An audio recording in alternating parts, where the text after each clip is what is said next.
ছোট্ট গল্প। এক ছিল গ্রাম।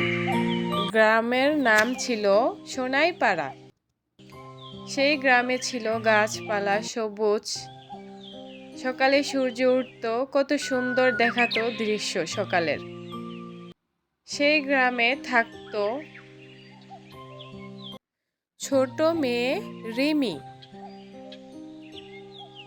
প্রতিদিন সকালে সে নদীর ধারে দাঁড়িয়ে সূর্য ওঠা দেখত।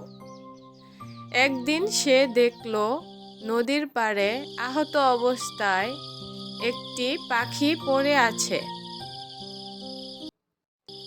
রিমি পাখিটির কাছে গেল। রিমি পাখিটিকে বাড়িতে নিয়ে গিয়ে যত্ন করল।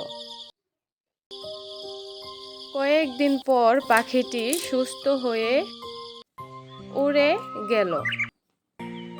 রিমি বাহিরে গেল পাখিটিকে বিদায় জানাতে।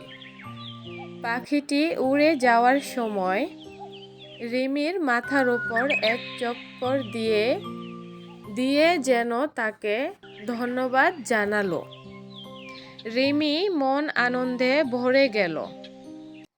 আমরা সবাই এই গল্পটা দেখে শুনে যা শিখলাম, দয়া করলে আনন্দ ফিরে আসে।